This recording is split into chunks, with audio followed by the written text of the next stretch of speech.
ॐ सहना भवतु सहनौ भुनक्तु सह वीर्यं करवावहै तेजस्विनावधीतमस्तु मा विद्विषावहै। ॐ शान्ति शान्ति शान्ति हरि ओम। We are studying the commentary of Bhagavad Pada Shankaracharya on the fourth sutra of the Brahma Sutras. Now we are seeing how Shankaracharya, Bhagavad Shankaracharya, is trying to reconcile differences with Mimamsa philosophy. So he says, Apicha amnayasya kriyarthatvat anarthakyam atadarthanam iti etad ekantena abhyupagacchatam bhuta upadesha anarthakya prasangah. This is something which we have seen earlier also. Apicha, further or moreover, amnayasya kriyarthatvat anarthakyam atadarthanam. This is a sutra from the Purva Mimamsa Sutras. It is the second sutra. It is the first sutra of the second section of the first chapter of the Purva Mimamsa Sutras. Apicha, further.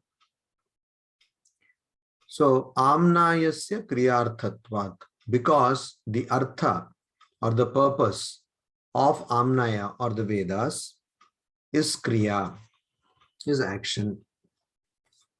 Because of it being action, atadarthanam anarthakyam. Atadarthanam, tadarthanam, atadarthanam. Those passages of the Vedas or those sentences of the Vedas which do not have this meaning or which do not have this purpose, anarthakyam, they become purposeless. So those portions of the Vedas which do not talk of a kriya or an action, they are purposeless. Iti etat, in this manner, ekantena, those who completely hold on to abhyupagachatam, hold on to this kind of standpoint or view. The view being that whatever is told in the Vedas are injunctions or prohibitions. That is, they are all instructions for different actions, Vedic rituals. So for those people who follow that completely without any exception, for those people, Bhuta Upadesha Anarthakya Prasangaha. Bhuta Upadesha. Bhuta means an existing entity. Upadesha, teaching about an existing entity, will become Anarthakya Prasangaha. It will become a subject of purposelessness. Because unless something is going to teach, some passage or some Vedic statement is going to teach an action or prohibition, injunction or prohibition, but it is to teach about an existing entity, then that goes against the purpose of Vedas according to Purva Mimamsa Sutras. And so then that kind of teaching becomes purposeless. Then further he says, Pravritti Nivritti Vyatirekena Bhutam Chet Vastu Upadishati Bhavyarthatvena Kutastha Nityam Bhutam Na Upadishati iti ko hetuhu. Here Bhagavad Pada Shankaracharya, he asks a question. Pravritti Nivritti Vyatirekena, other than or apart from pravritti. Pravritti means here it means injunction. That means instructions to do an act, to do a particular act. Or nivritti, prohibition to avoid doing an act. Prohibition, discouraging one from doing an act. So pravritti, injunction to do an act. Prohibition, an instruction to not do an act. These are the two kinds of instructions related to Vedic rituals which are found in the Vedas. And according to the Purva Mimamsa or the Mimamsa philosophy, if any part of the Veda does not deal with these two kind of instructions, then that is purposeless or meaningless. So, if that is the case, apart from these injunctions or prohibitions, bhuta vastu chet. Chet means if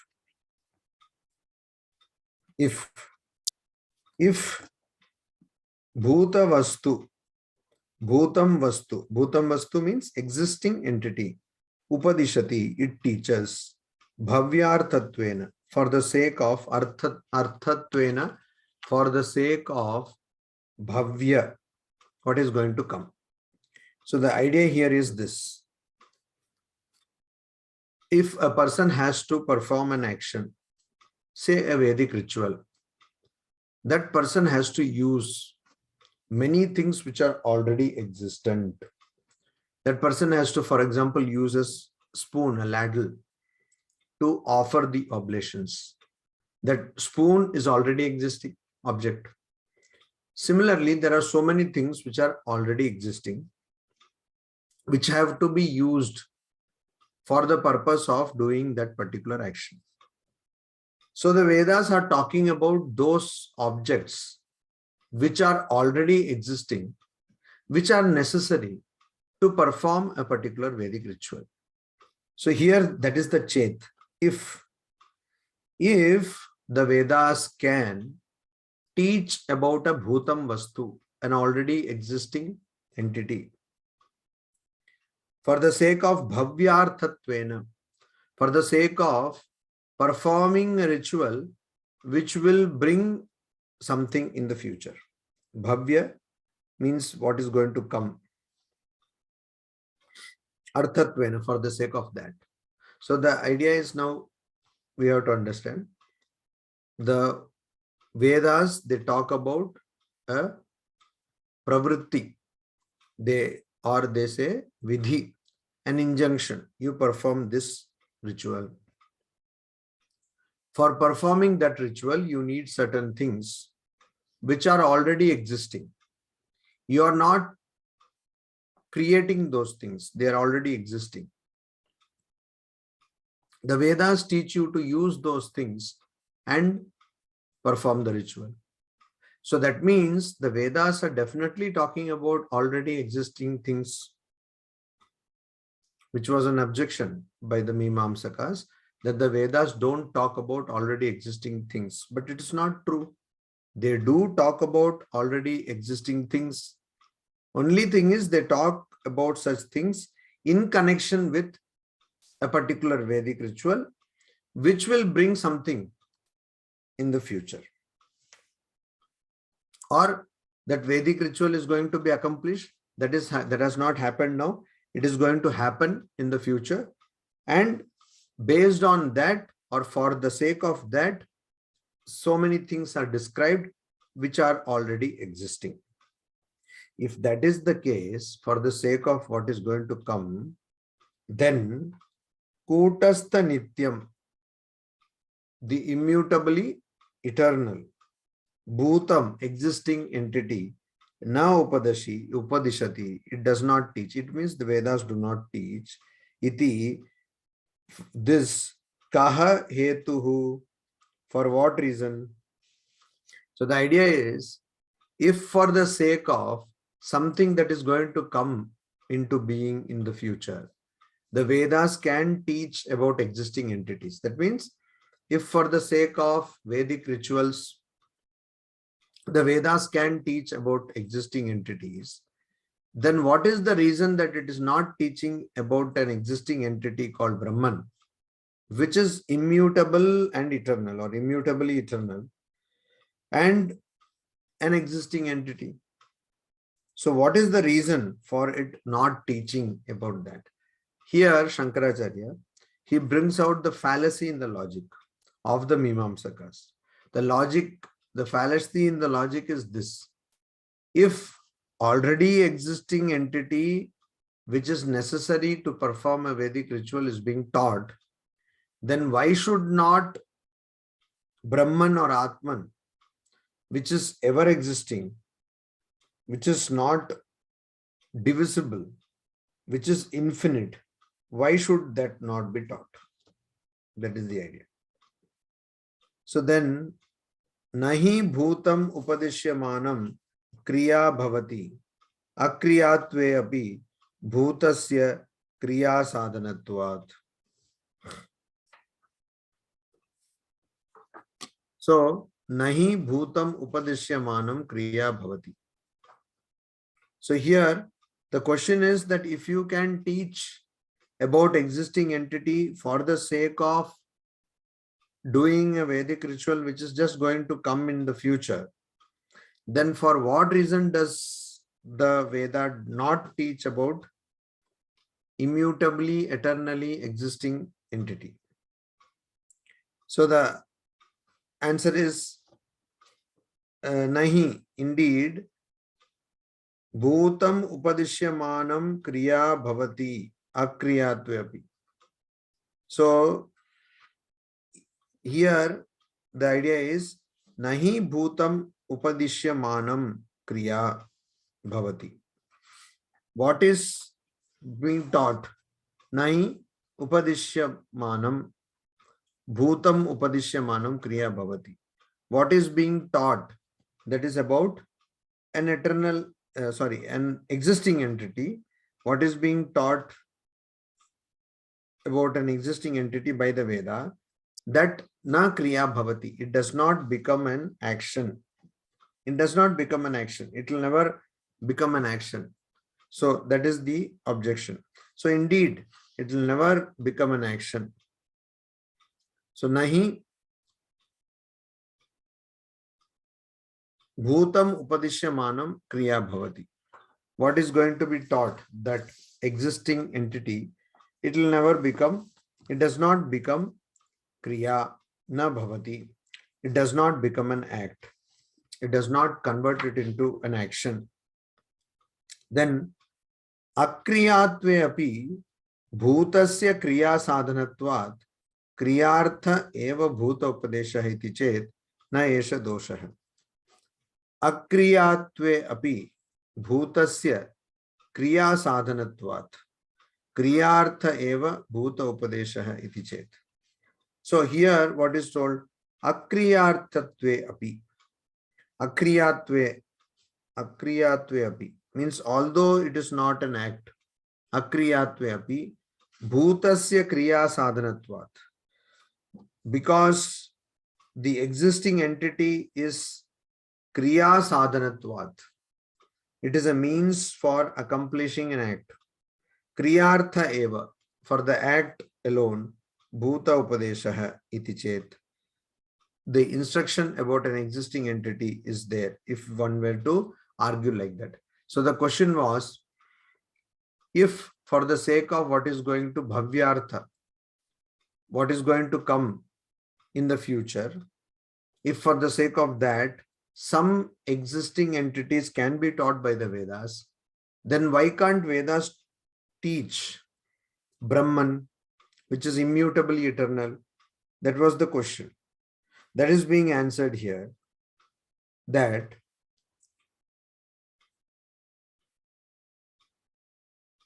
akriyatve api, although the existing entity is not an act, but bhutasya kriya sadhanatvat, because this existing entity, whatever is taught here, becomes kriya sadhana, means of performing an action. Kriyartha eva, for the act alone, that becomes bhuta upadesha.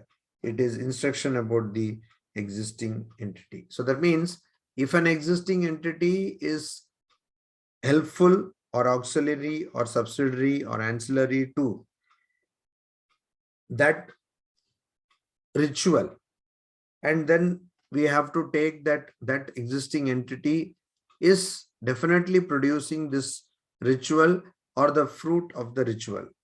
So it is definitely producing that action. So that is what we have to see. And it is kriya artha eva. It is for act alone, or it is only for the act that this particular bhuta vastu is taken.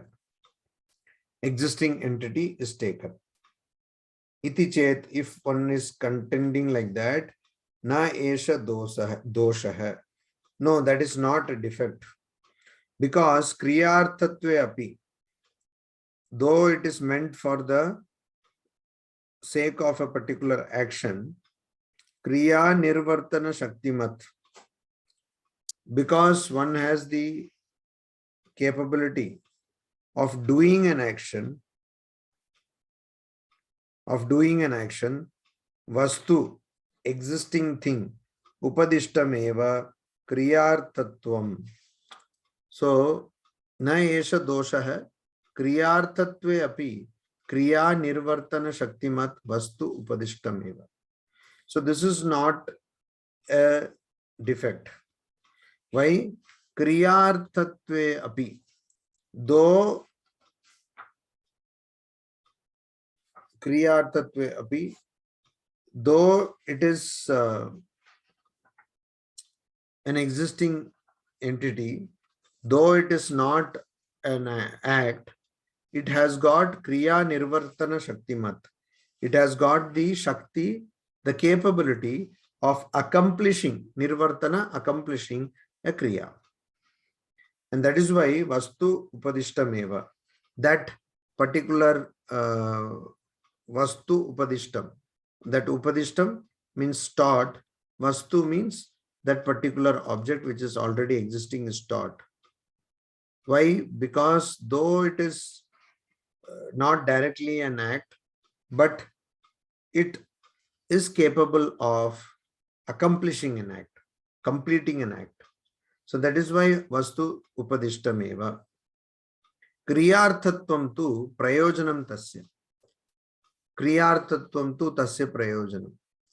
Because that is the prayojana or purpose of that particular thing which is already existing. The purpose of that already existing thing is to attain or accomplish a particular act. Nacha etavata vastu anupadishtam bhavati. So such a thing is never not taught. Anupadishtam na bhavati. It is definitely taught. So it is definitely taught. It is not taught. Nacha etavata vastu anupadishtam bhavati. So this kind of a particular entity, etavata vastu anupadishtam bhavati na bhavati. So a particular thing, nacha etavata, which has got this kind of quality, vastu anupadishtam. So this existing thing is not expounded. That means it is expounded. Only by this it is existing thing is expounded, but because it is expounded for the sake of a particular action to be accomplished, so we will consider that an existing thing is not expounded. So though the Vedas talk about existing things, they talk about those existing things in the connection of a ritual. This is the Mimamsaka standpoint. So though you have objected that why it should be that when you are talking about existing things in connection with a Vedic ritual and you are accepting it, why can't you talk about Brahman as an existing thing? The answer is because, of course, existing thing, though we are talking about existing things in connection with a Vedic ritual, those existing things are taken there only in as far as they are related to the Vedic ritual. And so they definitely bring out some particular result from the Vedic ritual. So the purpose of that particular statement of the Vedas, which are talking about existing entities, but of course, which are needed for Vedic rituals, then by talking about such existing entities which are needed for Vedic rituals, then it can be treated that that part of the Vedas do not talk about existing entities, because these existing entities themselves are not going to matter. Here they matter because they are necessary for a particular ritual. As a subsidiary or an auxiliary, etc., they are necessary for a particular ritual. So, and so that is what Kriya Nirvartana Shaktimat, because they are capable of accomplishing an act. So then nacha etavata vastu anupadishtam bhavati. So it is not anupadishtam, not expounded. So like this particular existing thing can be treated as it is not expounded or not explained by the Vedas. Why? Because yadi nama upadishtam kim tena tavasyat iti. So one can ask the question, what happens to, what is the problem if it is, that is the existing entity, if it is considered as taught by the Vedas? What is your gain by that? What is your gain? Kim tena tavasyat. So by that, what are you standing to gain? By what? If you consider that you can teach or you can explain, or the Shastras explain or teach about already existing entity, if you consider like that, then what is the problem? What do you gain thereby? That is the question. So this question is like, why are you so much adamant that existing entities should be taught by the Vedas? Kim tena tavasyatiti. This is the question to the Advaiti. So you are saying existing entity is taught, existing Brahman is taught. Why do you want Brahman to be taught by the Vedas? Here we are very clear. If you read the Vedas and then there is a ritual which is explained, and then we say that an axe was necessary. So axe is an existing entity. That axe is also described there because that axe is necessary to perform this ritual. But why are you adamant that existing entity should be taught? Because we don't see you doing any ritual and you don't believe in any ritual also. So why do you want an existing entity? That is the question. For that, Shankaracharya, Bhagavad Shankaracharya says, Uchyate, it is being told, we are answering. Anavagata Atma Vastu Upadeshaha cha tathaiva bhavitum arhati. Anavagata, unknown. Atma Vastu Upadeshaha. Unknown Atma Vastu Upadeshaha. Anavagata Vastu Upadeshaha. Unknown existing entity. That is Atma.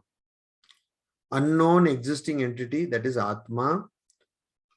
The Upadeshaha, teaching about that. Tatha eva bhavitum arhati. So that also bhavitum arhati. Tatha eva, it should be treated exactly like before. It should be treated exactly like before, or it should be treated similarly like before.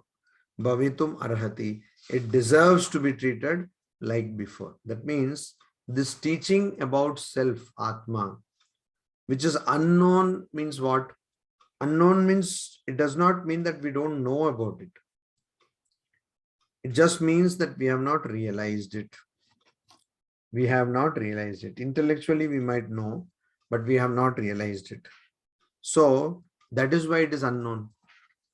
So though it is there all the time, we experience it, Atma, but we haven't realized it. Experience it means indirectly we experience, we don't understand that we are experiencing Atma.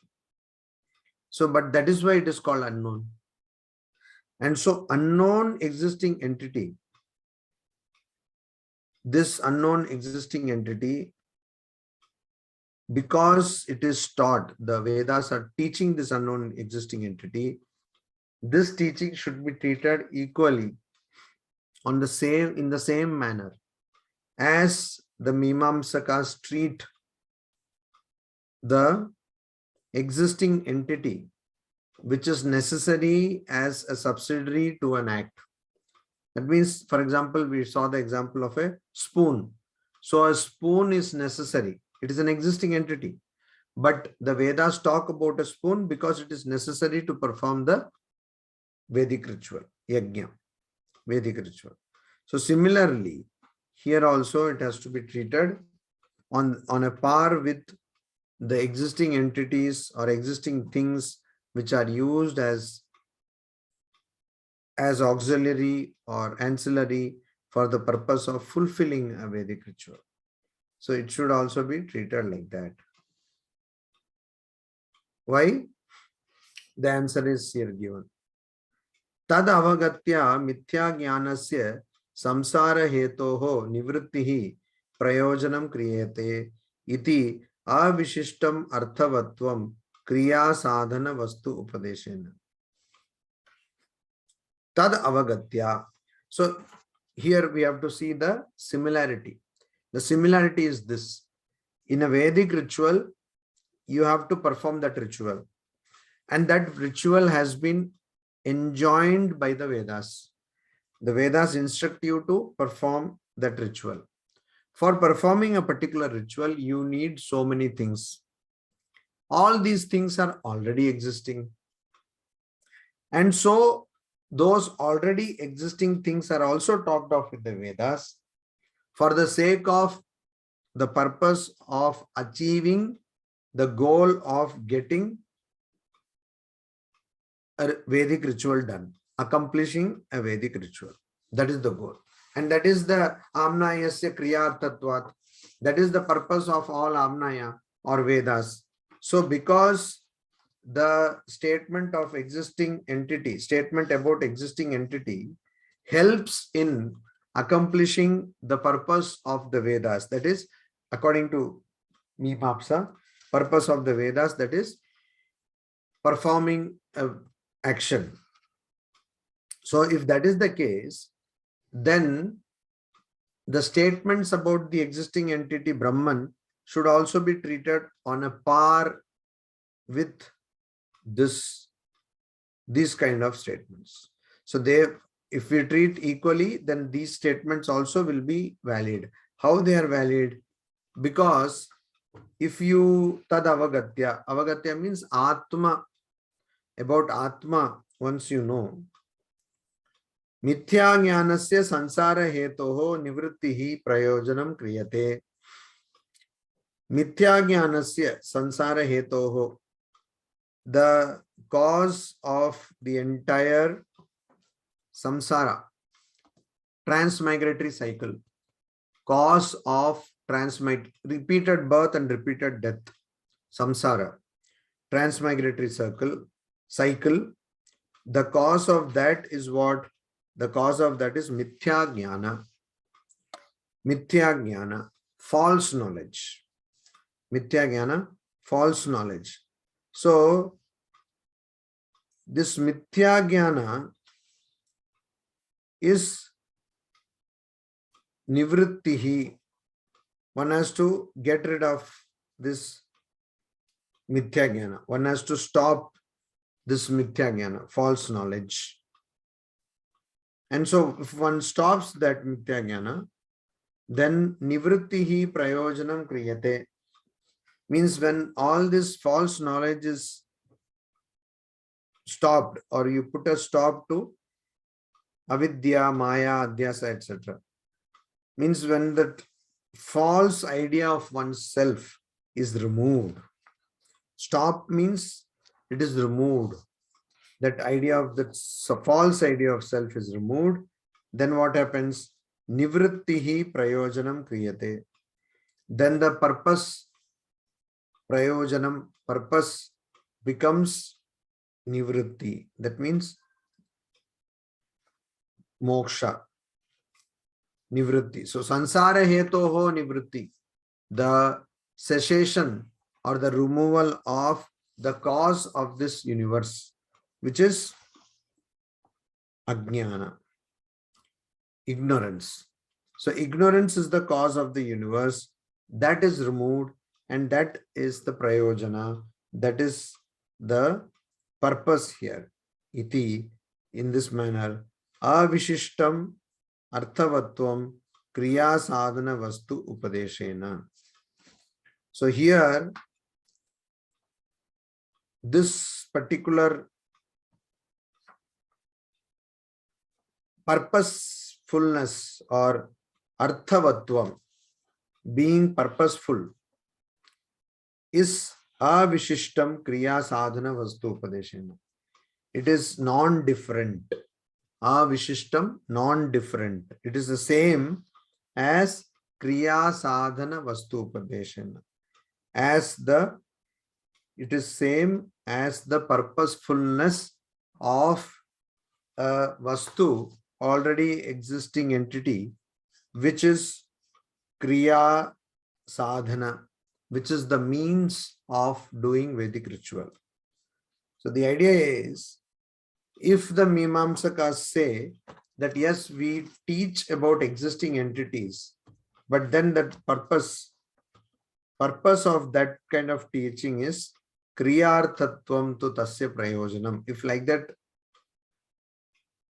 it is contended that yes, by Mimamsakas, if it is told that yes, we do teach about already existing entities, but we do that for the sake of performing rituals. If that kind of a thing is told, then avishashtam arthavatvam. Then one has to have the fact clear that there is no difference between the purposefulness in this case and purposefulness of kriya sadhana vastu, the objects necessary for Vedic rituals, or which are the cause of Vedic rituals. So this is, then both become same. Only in that case, you are going to perform a Vedic ritual. In this case, you know that Atman exists. So the goal in reality is, it is tending towards the goal, Purushartha, Parama Purushartha, that is removal of mithya jnana, removal of false knowledge, and getting the knowledge of one's true self. That purposefulness is being solved here.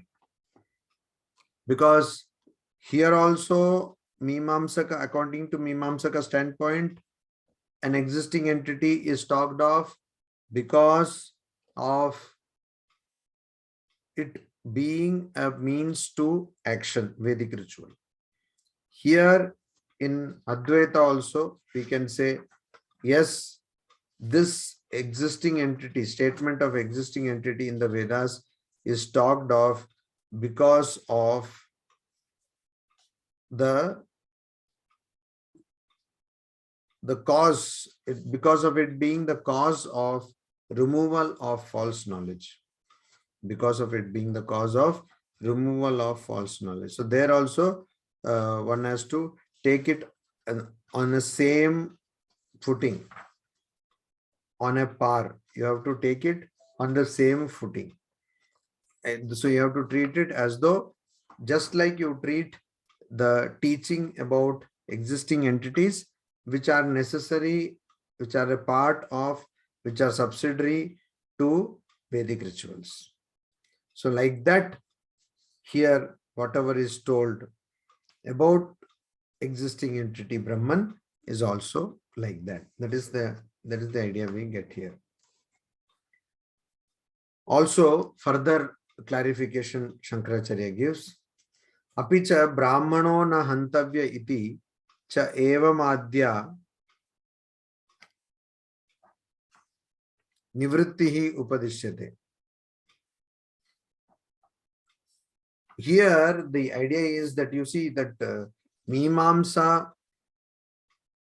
dictum or Mimamsa rule that one cannot look into a Vedic passage which is not helping to either do or not do a particular thing, a particular action.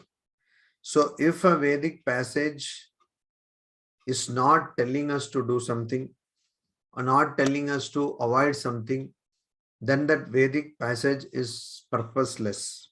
It is meaningless. That's the idea. So here Shankaracharya tries to prove that not all Vedic passages are also not like that. So it is not that this Mimamsa theory can be applied everywhere. It cannot be applied everywhere. Why? Now we'll see. Apicha brahmano na hantavya iticha evamadya nivrittihi upadishyate. So apicha, moreover, brahmano na hantavya. Don't kill a brahmana. Don't kill a brahmana. Iti, in this manner, cha evamadya nivrittihi upadishyate. In this manner, evamadya, in this manner, nivrittihi upadishyate. One would be taught of nivritti. Nivritti means not doing something, means like nisheda, abstention, abstaining, asking to abstain from something. So evam adya upadishyate. Those nivritti or prohibition is taught in sentences like this. What is brahmanaha na hantavya? One should not kill a brahmana. So this is one kind of prohibition. Prohibition is also there. Prohibition is also there. So brahmanaha na hantavyah ityadi nivritti upadeshanam anarthakyam praptam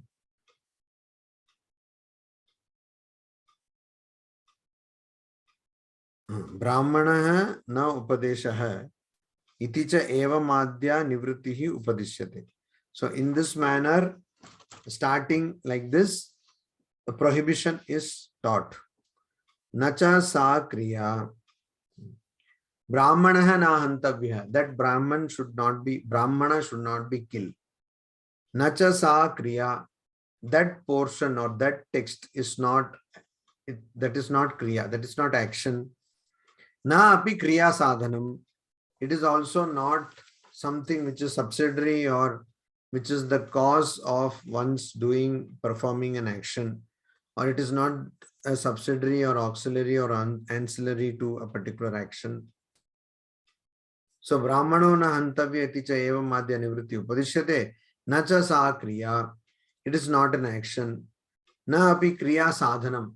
Also it is not something which leads to an action, something which is the cause of action. Akriyarthanam upadeshah anarthaka chet. Now here the opposite side is looked into. Akriyarthanam upadeshah anarthaka chet. If it were chet, if akriyarthanam upadeshah anarthakah. If one were to say anartha, if one were to say that anarthakah, purposeless, meaningless. What is meaningless? Akriyarthanam upadeshah. So instruction which is not for the purpose of performing an action or not performing an action, that is anarthaka hai. That is meaningless or purposeless. If one were to argue like that, then brahmano na hantavya ityadi nivritti upadeshanam anarthakyam praptam. If one were to argue like that, then brahmano na hantavya, a brahmana should not be killed. Ityadi nivritti upadeshanam, teachings, upadeshanam, teachings like this, which are talking about some kind of prohibition. Say, brahmana hai na gantavya, one should not kill a brahmana. So, this type of portions of the Vedas, which are teaching not to kill, those kind of portions, so they are also not talking about any action, because they are talking about nivritti. They are talking about abstaining from activity. So they are talking about abstaining from an activity, and so here anarthakyam praptam. So here this particular statement, which is talking about abstaining from killing a brahmana, then what will happen? If you are talking about this statement, then that statement also will become meaningless. Why? Because that also does not lead to any action. It is not leading to any action. A person may say, oh, I am not killing any brahmana. So it is not leading to any action. And so the meaninglessness or purposelessness of such an instruction is quite important to note here. That anarthakyam praptam, that also attains meaninglessness. That also attains anarthakyam, meaninglessness. Tat cha anishtam nacha swabhava prapta hanti arthanuragena. So further Shankaracharya says tat cha, and that is of course tat cha. What is of course here? Tat cha anishtam, that is undesirable. What is undesirable? A condition where this particular instruction, brahmana hai na hantavya hai, one should not kill the brahmana, that instruction becoming meaningless is anishtam. It is not desirable. It has to be avoided. Nacha swabhava prapta hantyartha anuragena nai shakyam aprapta kriyarthatvam kalpayitum hanana kriya nivritti audasinya vyatirekena. So here nacha swabhava prapti hantyartha anuragena. Swabhava prapta hantyartha anuragena. Also, it is not possible. It is not possible. Swabhava prapta hantyartha anuragena, that but negative particle, that is 9. That is negative. No, na. So it is not possible to aprapta kriyarthatvam kalpayitum, to the sake of positing or to present, kalpayitum, present, posit. It is not possible, na shakyam. It is not possible or feasible to posit aprapta kriyarthatvam. So here the sentence was brahmano na hantavya. In this there are 3 words. One is brahmana, another one is hantavya, third one is na. though it is one letter, but it is also a word here. So na. So this is nai. Nai means that na. So other than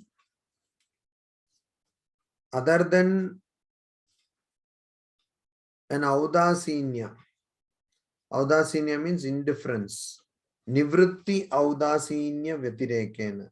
Vyatirekena, other than audasinya, indifference towards nivritti, towards abstaining from that particular act. So the scripture is here indifferent to this prohibition. So though the prohibition may be in the Vedas itself, scripture is indifferent. It is not, the scripture is just telling Brahmano na hantavyaha. It is, but at the same time it is audasini. So it is not, the scripture will not, if somebody does kill Brahmana, the scripture will not come and try to avoid or try to circumvent that, because there is no action on the part of scripture involved. So it will be just indifferent. It will be just sakshi, which it always is. So that is why the particle na, it's called nai. Nai particle, that has got no other purpose other than aprapta kriyarthatvam kalpayitu. To imagine aprapta kriya, avoiding a particular action or avoiding a particular ritual. That is the only goal of this letter or word na. The word na, brahmanaha na hantavyaha, that has the only goal of avoiding this particular action. That killing of the Brahmana. Killing of Brahmana is avoided here. That is the only goal. There is no other goal of this particular word or letter. And that's what nivritti audasina vyatirekena. So this indifference towards nivritti, avoiding. So this indifference is the only goal here. And why is it so? Because that is the swabhava. Because naischa esha swabhavaha yat swasambandinaha abhavam bodhayati iti. So that is the swabhava or the nature of that nine, that negative particle. And it is that swabhava of that particular negative particle. Yat swasambandinaha abhavam bodhayati. What is the swabhava? What is the nature of that particle? It makes known, or it tells us the absence of that to which this particle is related. So if suppose we say jalam, or we say ghata, bhutale ghato nasti. On the floor ghata hai, na asti. So the moment you add na to asti, the absence of asti is signified. So the purpose of this letter na is to signify the absence of that to which this letter na is connected. Suppose you were to say kaksha, or you were to say upadesha. Upadesha, teaching. Then na upadesha means there is no teaching. There is no teaching. So wherever this na is added, to whatever it is added, it signifies the absence of that particular thing. Absence of that particular thing. So here, this na is added to what? It is added to the act of killing. If it is added to the act of killing, That means there an absence of the act of killing is what bodhayati is revealed. What is revealed? An absence of act of killing is revealed. Abhava buddhihi cha audasinya karanam. So the karanam or the cause of the audasinya or the indifference is abhava buddhi. Abhava buddhi. So here we have to understand some particular philosophy we have to understand here. Abhava buddhi means what? Abhava buddhi means the cognition of abhava, the cognition of absence. This is a interesting thing. Abhava buddhi, cognitions of absence. Here, of course, it means absence of action, absence of Vedic ritual. That's what it means here. But this particular wonderful thinking, wonderful concept is there in Indian philosophy, and it is there in the school of Nyaya or logic. So generally, if we see something, say for example, we see an apple. What do we see? We see an apple. We see an apple in front of us. So we say an apple is there. So there is a positive entity, a positive presence of the apple. That we understand. So we see an apple, we say apple is there. So it is positive. If there is no apple, somebody says, hey, go and see on the table, there is apple. And you go and see the table, there is no apple. So you say there is no apple. But generally we associate this to be something negative. The absence is something negative. So it is not an entity by itself. Generally, that is our idea. Absence of anything is not an entity by itself. But the logicians, that is the Nayayikas, following the Nyaya school of Gautama, Nyaya philosophy of Gautama, they say, Nyaya Darshana, they say that Abhava is also Padartha. Abhava is also a positive entity. So absence is also present. So you say that there is absence here. So the presence of absence. So Abhava becomes a positive entity. Absence becomes a positive. So you say that here there is absence of whatever is not there, that is absent there. Or to put it in another way, if there is one apple on a table, in that apple, all other apples are absent. In that apple, all other apples are absent. So abhava padartha means abhava means absence. It's a padartha, it's an entity. It is a positive entity. That is how the logicians or the Nayayikas look at it. So swasambandhinaha abhavam bodhayati. So these particular na, word na, that teaches us or lets us know swasambandhinam abhava, the absence of that to which it is connected. Because abhava buddhischa audasinya karanam. Because the abhava buddhi, the cognition, positive cognition of absence is the cause of indifference. It is the cause of indifference. So you are indifferent because you positively know that there is absence. So absence of what? Absence of the act of killing of a Brahmana. Sacha dagda indana agnivat swayameva upashamyati. This cognition of the absence of action using the na, the letter na, this absence of the cognition of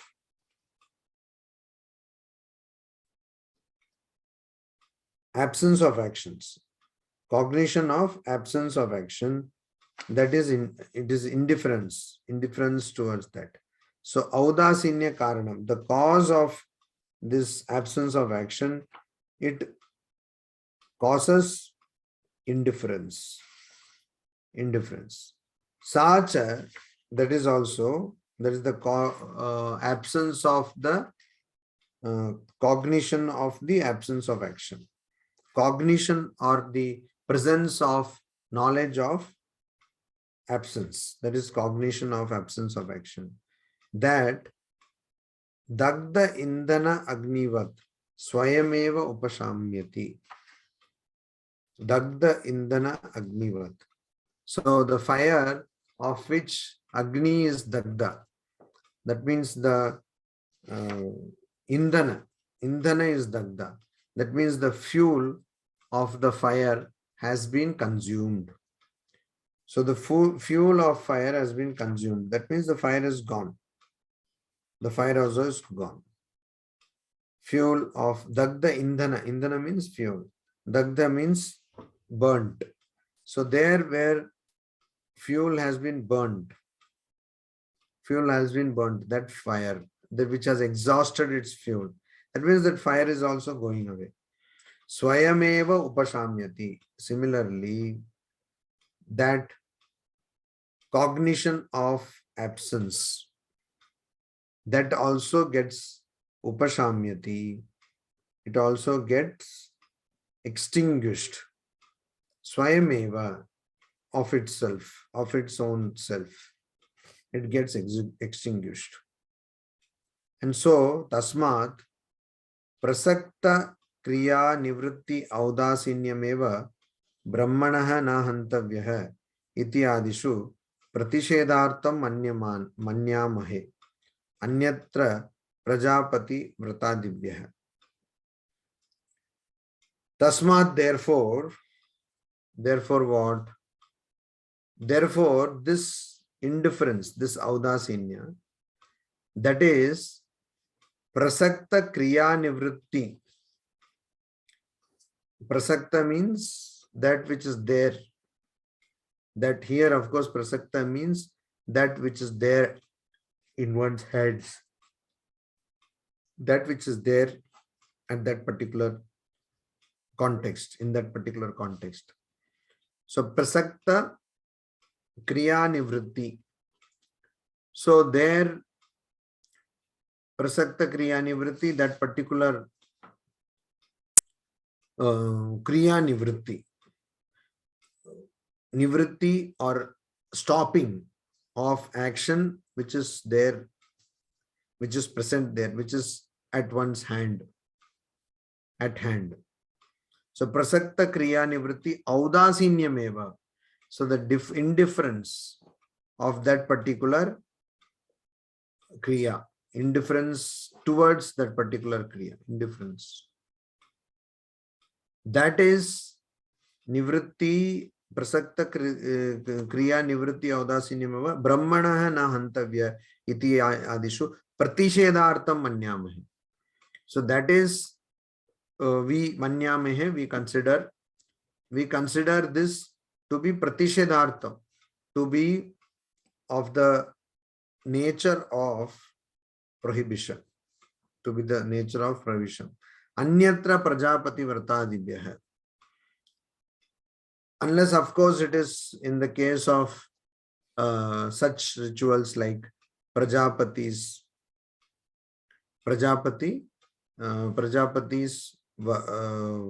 vows, etc. Vrata, vow, etc. Other than Prajapati's vows or Prajapati Vrata, or some such similar vows or Vrata observances, in all other cases, the Brahmanah na hantavyah, that has to be always seen in the status of pratishedha, prohibitory status. It has to be always seen as a prohibitory injunction. Tasmat, therefore, Purusha Artha anupayogi upakyanadi bhutartha vishayam anarthakyadi anarthakya abhidanam drashtavyam. Therefore, the statement of Mimamsa Sutras regarding the purposelessness of Bhuta Hartha Vishayam, that which is existing already, that anarthakya abhidanam drashtavyam. Anarthakya abhidanam drashtavyam. So there one has to see how this meaninglessness of statements of the Vedas which do not talk about either vidhi or injunctions to do action or pratisheda, injunctions to avoid a particular action.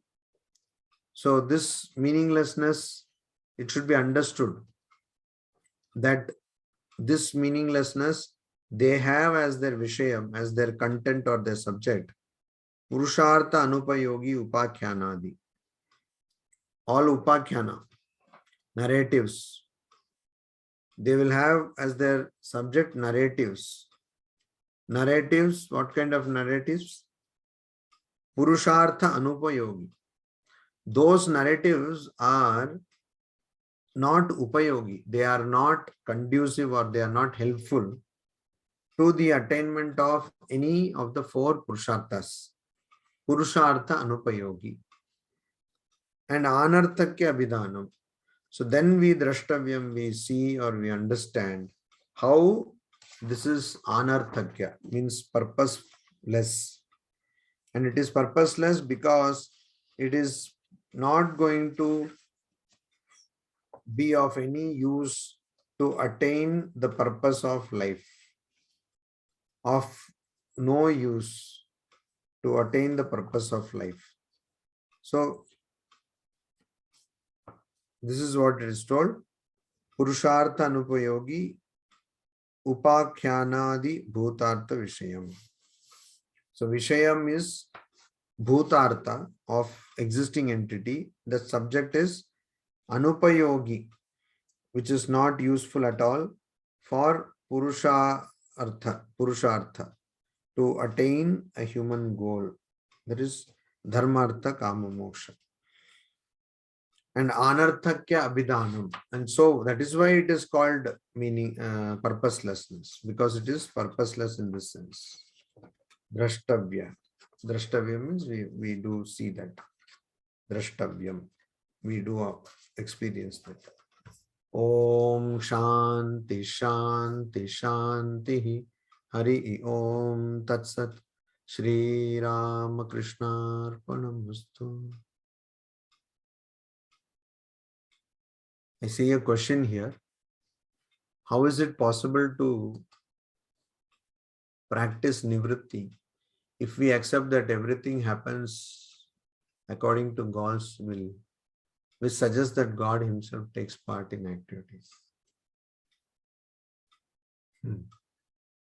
Anyway, nivritti here, whatever nivritti, pravritti we were telling, does not mean nivritti and pravritti in the usual sense. Like you do something or you abstain from, and pravritti means you work for your enjoyment, or nivritti, you work for renunciation. No, it is not in that sense. Here, pravritti means you do something because the Vedas tell you to do something. Nivritti, you abstain from something because the Vedas ask you to abstain from something. That is the idea. Okay, that part I have to clear. I don't think the questioner has any doubt, but still I clear that part. So how is it possible to practice nivritti if we accept that everything happens according to God's will, which suggests that God himself takes parts in activities? Very good. There are different aspects of this question I will address. How is it possible to practice nivritti if we accept that everything happens according to God's will? Let us take this as the first part. If everything happens according to God's will, I really don't know. If we accept that everything happens according to God's will, I really can't understand why would you not accept. There is an if here. If we accept So whether you accept or not, whether we accept it or not, everything happens according to God's will. Whether we accept it or not, everything does happen according to God's will. That we have to understand. So this is a very important thing. We have to understand that everything, even a dry leaf, moves according to God's will.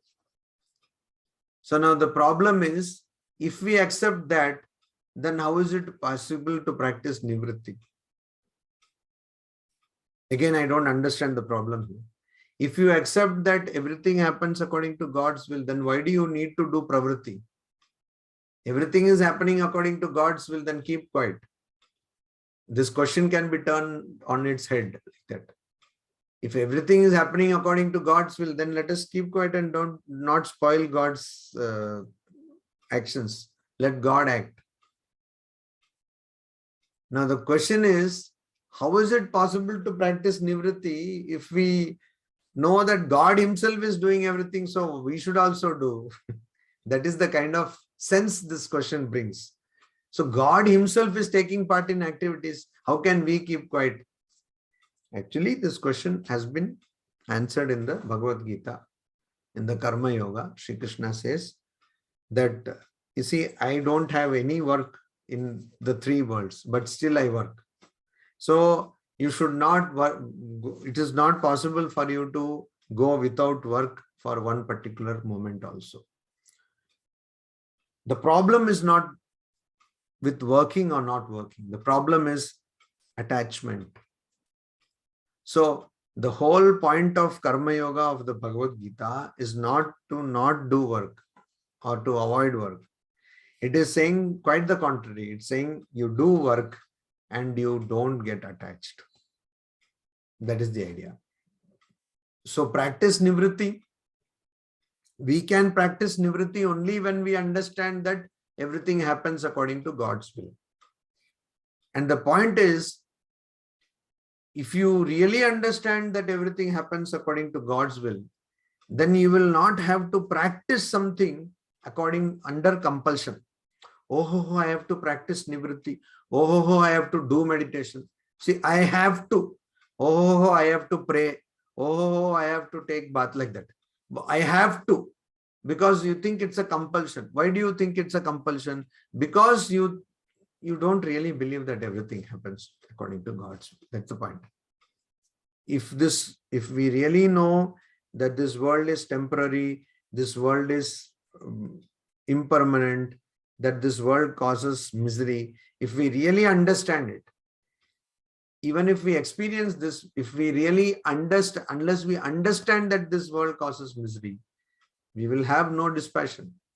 So first Viveka, then Vairagya. We have to understand that this world is cause of misery. Once we understand that, there will be no problem. We will be dispassionate. We will have no problem, no issues. We will be without any attachment. So here the thing is that, of course, everything happens according to God's will, whether we believe it in it. That is the question. If we believe in it, then we will automatically have nivritti. We will automatically become detached, because God is doing everything. God is doing everything. And which suggests that God himself takes part in activities. I come to that portion now. God, if you see from the Advaitic standpoint, does not do any action because there is no action to be done. There is nothing which is separate from God. Nothing which is separate from God. Even from the dualistic point of view, from the devotional point of view, Shri Krishna in Bhagavad Gita says, Hriddeshe Arjuna Tishtati, that I reside in the heart of all beings. So whatever activities anybody takes part, whatever action anybody does, God is always there. God is always there because God is there in you. So God himself takes part in activities, of course, because he is there in all living beings. So all living beings, when they act, God is automatically acting. So these two aspects have to be understood. God is omnipresent, present everywhere, present in everything, present in stone, mud, everywhere. So living beings also, God is present. If a living being is doing some mistake also, God is present there. Then the same person is asking, attachment also happens according to God's will. Then if we want to get rid of it, will that also happen according to God's will? Now this is becoming quite pedantic, word play. The question is, do we really believe that everything happens according to God's will? If we believe, then there is no problem. If you don't believe, then whatever we listen to, there will be a problem. That's the question here. That's what we have to understand. Do we really believe that everything happens according to God's will? If we believe, then there will be no problem. Do you really believe that the fire will burn your hand? If you believe, you will not put your hand in fire. If you don't believe, then you will say, I have heard fire burns hand, let me then put and see.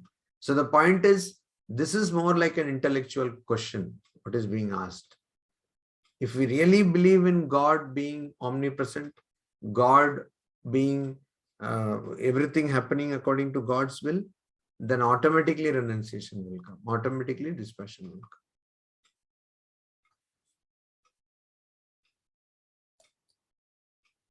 Smriti, are there any other questions? There's one more in the chat. Huh? No, Swamiji. That's all. What happened? No, it was just a thank you, I think. That's all. Okay. Okay. Shubhratri. Namaste. Namaste.